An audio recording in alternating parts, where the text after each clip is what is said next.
ہو گیا۔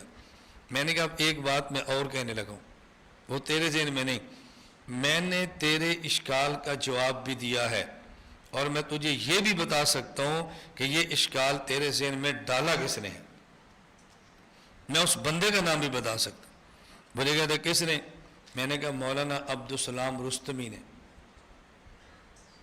مردان کے تھے اور پشاور بڑا بیر میں رہتے تھے، فوت ہو گئے، اس وقت زندہ تھے۔ میں نے کہا انہوں نے ڈالا ہے؟ مجھے کہا استاد جی بالکل انہوں نے ڈالا ہے۔ آپ کو پتہ کیسے چلا؟ میں نے کہا حکیم سمجھتا ہے کس علاقے میں بیماری کون سی ہے اور اس کے علاج کے لیے جڑی بوٹی کون سی ہے۔ ہم اپنے فن کے حکیم ہیں، ہم سمجھتے ہیں کون سا مرض کس علاقے سے نکلتا ہے، ہم سمجھتے ہیں۔ میں نے کہا بیٹا یاد رکھنا، مولانا عبدالسلام اسی بنیاد پہ غیر مقلد ہوا، اس کا خیال یہ تھا کہ میرے دلائل بہت وزنی ہے اور جواب دینے والا کوئی نہیں ہے، جواب دینے والا کچھ ہم سے سنا ہوتا، کچھ ہم سے کہا ہوتا، غیروں سے سنا تم نے، غیروں سے کہا تم نے۔ یہ میری بات میڈیا پر آ رہی ہے۔ میں نے بڑا بیر جامعہ نعمانیہ مفتی شاہ جہان صاحب کے مدرسے میں جا کے ایف ایم ریڈیو پہ اعلان کرتا رہا، مولانا عبدالسلام میں بڑا بیر میں ہوں، حنفیت کے لیے آیا ہوں، بات کرنا چاہو تو میں یہیں پر ہوں۔ ایف ایم ریڈیو پہ میں کہتا رہا میں یہاں پر ہوں اور یہاں پر ہوں، کرو بات مجھ سے۔ مولانا عبدالسلام بات کے لیے تیار نہیں ہوئے۔ اس کی کیا حیثیت ہے؟ اس کی کیا حیثیت ہے؟ یہ کون ہوتا ہے؟ میں نے کہا وہ تو بات کے بعد پتہ چلے گا حیثیت کیا ہے نا، شروع تو کرو نا ذرا۔ نہیں کیا۔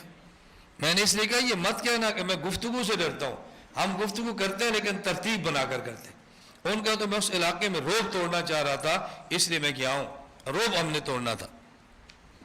میں جب ثوابی میں شروع میں گیا ہوں نا، جہاں پنج پیر ہے، یہ باتیں میں قسم اٹھا کر اٹھاؤں تو حانس نہیں ہوں۔ شروع میں اتنی الجھن تھی کہ ان سے بات کون کرے گا، کیسے بات ہوگی؟ میں اپنی آنکھوں سے دیکھی باتیں کہہ رہا ہوں، سنی سنائی نہیں۔ میں نے اگر بیان میں ایسے آیات النبی صلی اللہ علیہ وسلم کو جرأت کے ساتھ اگر بیان کر دیا نا، جو سامنے بیٹھے ہوتے نا ایسے ایک دوسرے کو دیکھتے، ابھی پتہ نہیں کیا ہوگا ثوابی میں۔ یہ میں اپنے ساتھیوں کی بات کر رہا ہوں، ایسی خوف کی فضا تھی اور میں للکارتا تھا۔ یہ میرے خلاف پروپیگنڈا ایسے نہیں ہوا، میں للکارتا تھا وہاں آیات النبی کے عنوان پہ۔ اور مجھے ایک وقت آیا، ابھی ساتھی وہ زندہ ہیں، یہ باتیں مجھے بتائی زندہ ہیں، انہوں نے کہا استاد جی ہمارے ایک دو طالب علم ان کے یہاں پڑھتے ہیں پنج پیر میں، جیسے ہمارے یہاں بھی کئی آ جاتے ہیں، ہم مستقل نہیں رہنے دیتے۔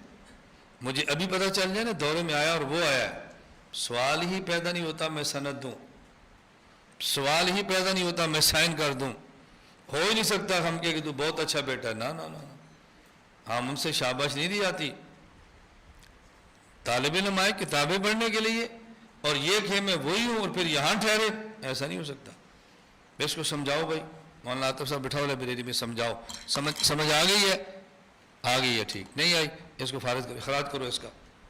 یہ کل کو یہ نہ کہے میں ان کے مدرسے میں رہ کر بھی نہیں بدلا، میرے دلائل بڑے وزنی ہیں، نکالو اس کو یہاں سے، جاؤ کسی اور جگہ۔